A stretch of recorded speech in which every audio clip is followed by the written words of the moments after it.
माध्यमिक आचार्य का जो एग्ज़ाम है वो संपन्न हुआ और इस एग्ज़ाम में आप देख सकते हैं कि जो अटेंडेंस था वो बहुत ही कम था, 50% के अराउंड इसका अटेंडेंस था। और इसमें जो मेरे अकॉर्डिंग है वो कट ऑफ जो है बहुत ही कम जाने वाला है। यहाँ पे ये जो पेपर कटिंग है ये आप देख सकते हैं, ये आज का डेट का है 21 जनवरी 2026 का।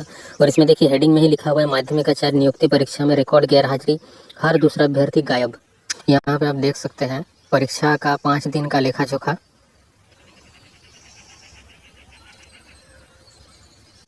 यहाँ आप देख सकते हैं परीक्षा का 5 दिन का लेखा जोखा, ठीक है।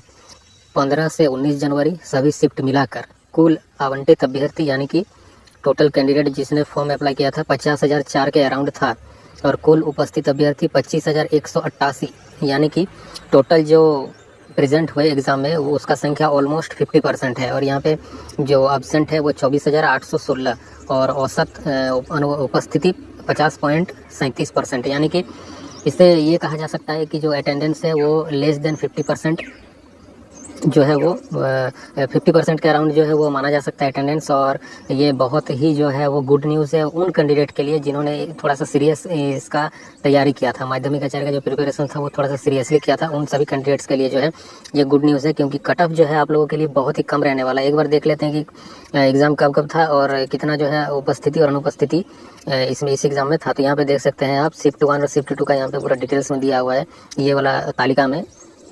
शिफ्ट 1 तारीख देखिए 15 जनवरी आपका, इधर जो है वो आपका है कि टोटल कैंडिडेट और यहाँ पे जो है वो प्रेजेंट, ठीक है। तो 15 जनवरी को 45 से 51 आपका कुल कैंडिडेट का अलॉट किया गया था और उसमें से प्रेजेंट हुआ 1955।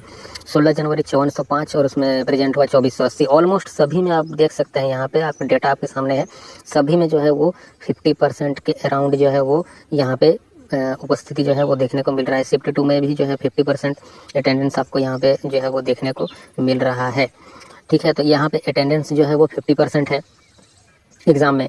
और बहुत कोई तो मतलब जिसका प्रिपरेशन मतलब एकदम था ही नहीं, वो भी मतलब बहुत ज़्यादा संख्या में एग्ज़ाम दिया था और अच्छा से प्रिपरेशन नहीं हुआ, अचानक एग्ज़ाम डेट आ गया और एग्ज़ाम कंडक्ट कर लिया गया। और सबको यही सोच के बैठा था कि JSSC है वो तो लेट के ऊपर लेट करेगा, लेकिन इस बार जो है पूरे सीरियस मोड में लगातार पेपर 1 और पेपर 2 का जो है एग्ज़ाम वो ले लिया गया है।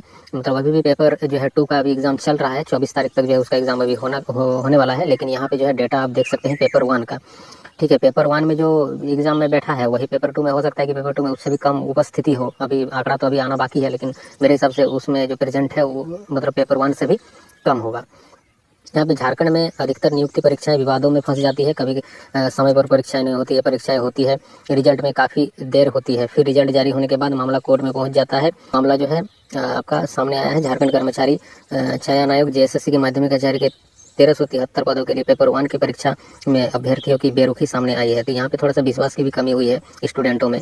और कहा जा सकता है कि अचानक एग्ज़ाम बहुत सारे मल्टीपल फैक्टर में यहाँ पे हो सकता है अटेंडेंस का, सिर्फ एक जो है पहलू को देखने से नहीं होगा कि बहुत सारा दूर दूर के भी स्टूडेंट थे जो कि मतलब दूसरे एग्जाम में बिजी होने के कारण ये एग्ज़ाम उनको स्किप करना पड़ा। और बहुत कोई जो सिलेक्टेड स्टूडेंट है, हालांकि आप लोगों को पता होगा कि माध्यमिक आचार्य का जो आपका लेवल है उसे घटा दिया गया है, लेवल 6 का कर दिया गया है, PGT और TGT को जोड़ करके कार्य जो है वो बढ़ा दिया गया है, वर्कलोड बढ़ चुका है, लेकिन आपका जो लेवल है वो घट चुका है। तो बहुत कोई ऑलरेडी लेवल 6 में जॉब कर रहा है, तो फिर उन्होंने इस एग्ज़ाम को जो है स्किप कर दिया, क्योंकि ऑलरेडी वो लेवल 6 में है तो लेवल 6 के एग्ज़ाम देने के लिए फालतू क्यों आएंगे। तो बहुत सारे फैक्टर हो सकते हैं अनुपस्थिति का।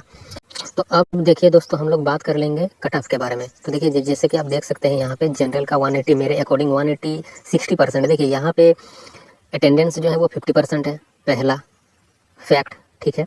दूसरा फैक्ट ये है कि आप लोग जो भी तैयारी करके एग्ज़ाम देते हैं, जॉब लेते हैं, आप लोगों को ये चीज़ पता होगा कि जो भी एग्ज़ाम में बैठते हैं उसमें से 90% स्टूडेंट का जो है वो एक्यूरेट तैयारी नहीं रहता है, वो ऐसे ही पढ़ के जाते हैं एग्ज़ाम देने के लिए। ये फैक्ट है, ये आप लोग जितने भी प्रिपरेशन करने वाले कैंडिडेट हैं उन आप सभी को पता होगा। तो अगर इन 50% का भी अगर 90% निकाला जाए तो यहाँ पे 45%, ठीक है, 45% जो है वो आपका मतलब बिना एक्यूरेट तैयारी के गए होंगे। और 5% कैंडिडेट के साथ आप लोगों का यहाँ पे फाइट है। और 5% कैंडिडेट और यहाँ पे पोस्ट जो है झारखंड जैसे स्टेट में 1375 के आसपास यहाँ पे पोस्ट है, 1375 के आसपास यहाँ पे जो है वो पोस्ट है।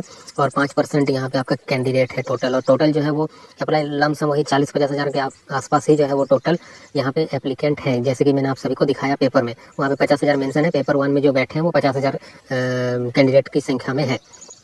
तो यहाँ पे 5,000 आपका यहाँ पे कैंडिडेट है। अब तो यहाँ पे आप लोगों का जो फाइट है वो 5% कैंडिडेट के साथ है। तो इसीलिए जो है ये इस एग्ज़ाम में जो है 60% जो है आपका 180 बन रहा है, क्योंकि यहाँ पे जो है टोटल मार्क्स जो है वो पेपर 2 में मेरिट डिसाइड होना है, 300 नंबर का था, उसका 60% जो है आपका 180 बन रहा है। जनरल के लिए एनफ है, मोर देन एनफ है मेरे अकॉर्डिंग रॉ स्कोर। ओबीसी के लिए 170, एससी के लिए 160, एसटी के लिए 155 और ईडब्ल्यूएस के लिए 175। क्यों? क्योंकि ईडब्ल्यूएस का सर्टिफिकेट अभी जो है वो बहुत कोई बनाने लग गए हैं, इसीलिए जो है वो जनरल से मतलब ओबीसी से जो है वो ईडब्ल्यूएस का जो है इसमें कट ऑफ ज़्यादा ही रहने वाला है। ठीक है, तो ये था आप लोगों का कट ऑफ। आप लोग जितने भी कैंडिडेट जो सीरियसली इस एग्ज़ाम को दिए हैं, आप लोगों के लिए बहुत ही अच्छा गुड न्यूज़ है। आप लोगों का जो चांसेस है जॉब लगने का, वो जो है आप लोगों का जॉब लगने का चांसेस है वो 70% से भी ज़्यादा है। यहाँ पे 70% से भी ज़्यादा है। यहाँ पे बाकी जो 30% है इसमें कुछ कहा नहीं जा सकता है, कुछ भी हो सकता है, लेकिन 70% से ज़्यादा है। जो भी आप लोगों ने थोड़ा बहुत बेसिक जो टॉपिक है, टॉपिक का बेसिक भी पढ़ के आप लोग गए हैं, तो आप लोगों का यहाँ पे सिलेक्शन जो है वो हो जाएगा, कट ऑफ आप लोग क्लियर